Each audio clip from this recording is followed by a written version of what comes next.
Hello guys, अब हम NCERT के जितने भी चैप्टर हैं उनको कवर करेंगे वन बाय वन, बहुत ही सिंप्लीफाइड फॉर्म में। तो आज हम पढ़ेंगे फिजिकल ज्योग्राफी क्लास 11th का chapter 7 composition and structure of atmosphere. जो क्लास 11th की पढ़ाई कर रहे हैं स्टूडेंट्स उनके लिए भी इम्पोर्टेंट है, और जो यूपीएससी की तैयारी कर रहे हैं और अदर एग्ज़ाम्स जिसमें जीके आता है उसकी तैयारी कर रहे हैं उसके लिए इम्पोर्टेंट है। तो सबसे पहले जो अर्थ की ऊंचाई है अर्थ के ऊपर वो 32 किलोमीटर तक 99% ऑफ एटमॉस्फेयर पाया जाता है, जिसमें ऑक्सीजन 120 किलोमीटर तक, CO2 और वाटर वेपर 90 किलोमीटर तक और ओजोन 10 से 50 किलोमीटर ऊंचाई तक पाया जाता है। एटमॉस्फेयर किस किस से बनता है? गैसेस से, वाटर वेपर से और डस्ट पार्टिकल से। डस्ट पार्टिकल्स की कंसनट्रेशन टेम्परेट और सब ट्रॉपिकल रीजन्स में ज़्यादा होती है। उसके बाद वाटर वेपर जो होता है वो ट्रॉपिक्स एरिया में 4% ऑफ एयर होती है बाय वॉल्यूम, और पोल्स में 1% ऑफ एयर बाय वॉल्यूम होती है। एटमॉस्फेयर की जो लेयर होती है सबसे नीचे अर्थ के पास ट्रोपोस्फेयर, जिसकी ऊंचाई एवरेज 13 किलोमीटर होती है। 8 किलोमीटर होती है पोल्स पे और 18 किलोमीटर होती है इक्वेटर पे, क्योंकि इक्वेटर पे क्या होता है, गर्मी ज़्यादा होती है तो हवा फैलती है, तो अधिक ऊंचाई तक रहता है ट्रोपोस्फेयर। जितने भी वेदर चेंजेस होते हैं, जितनी भी बायोलॉजिकल एक्टिविटी होती है वो ट्रोपोस्फेयर में होती हैं। पोल्स पे जो टेम्परेचर होता है 13 किलोमीटर पर ट्रोपोस्फेयर का वो -45 डिग्री होता है, और इक्वेटर पे -80 डिग्री सेल्सियस होता है। ट्रोपोस्फेयर और स्ट्रेटोस्फेयर के बीच की जो एरिया होता है उसको ट्रोपोपोज बोलते हैं। उसके बाद आती है स्ट्रेटोस्फेयर। स्ट्रेटोस्फेयर 50 किलोमीटर तक रहता है। इसमें ओजोन लेयर रहती है जो कि हमें अल्ट्रावायलेट रेज से बचाती है, जिससे हमें स्किन कैंसर नहीं हो पाता है। उसके बाद मीजोस्फेयर होती है इसके ऊपर, जिसकी ऊंचाई 80 किलोमीटर तक रहती है। यहाँ पर जो टेम्परेचर होता है सब 80 किलोमीटर पर वो -100 डिग्री सेल्सियस होता है।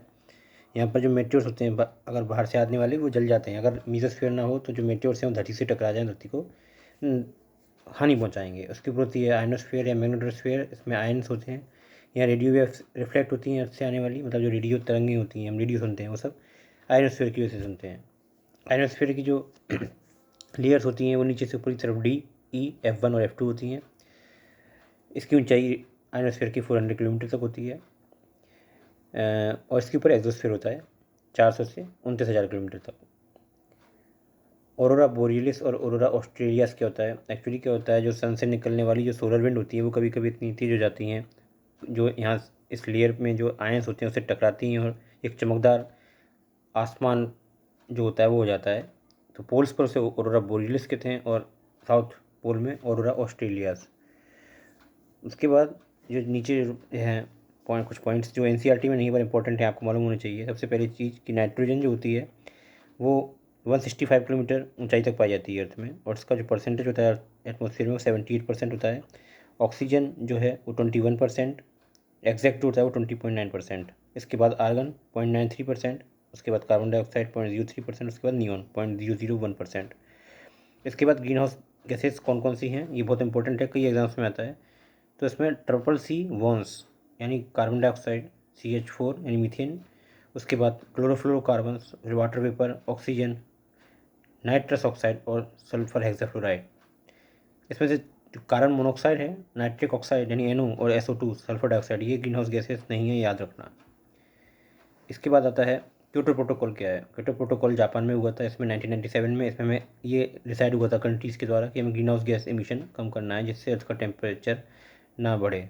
एक्चुअली जो गैसेस होती हैं CO2, CH4, वाटर वेपर, ये अर्थ से जो हीट रेडिएशन निकलती है उसको रोक लेती हैं और टेम्परेचर मेंटेन करती हैं। पर जब ये मात्रा इनकी ज़्यादा हो जाती है तो वो टेम्परेचर को ज़्यादा बढ़ जाता है, जिसकी वजह से अर्थ गर्म हो जाती है। अब मॉन्ट्रियल प्रोटोकॉल क्या है? मॉन्ट्रियल प्रोटोकॉल 1987 में हुआ था। ये जो क्लोरोफ्लोरोकार्बन्स हैं जो ऑक्सीजन ओजोन लेयर को ख़त्म करते हैं उनको डिक्रीज़ करना मॉन्ट्रियल प्रोटोकॉल में डिसाइड हुआ था। एटमॉस्फेरिक प्रेशर जो है वो बैरोमीटर से नापा जाता है। जब बैरोमीटर में पारा नीचे एकदम से डाउन होता है तो इसका मतलब है आंधी तूफान आने वाली है, और जब बैरोमीटर का पारा बढ़ता है इसका मतलब है मौसम साफ रहने वाला है। एक बार में 10⁵ न्यूटन पर मीटर स्क्वायर के बराबर होते हैं। एटमॉस्फेरिक प्रेशर जो होता है वो 76 सेंटीमीटर और 60 मिलीमीटर ऑफ मरकरी के बराबर होता है। मतलब अगर एक नली में 76 सेंटीमीटर तक मरकरी भर दी जाए तो उसका जो भार होगा वही एटमॉस्फेरिक प्रेशर होता है। समान एटमॉस्फेरिक प्रेशर को ज्वाइन करने वाली लाइनें, अर्थ में जो जिन जगहों पर एटमॉस्फेरिक प्रेशर सेम होता है उनको ज्वाइन करने वाली लाइनें आइसोबार कहलाती हैं। फिनिश।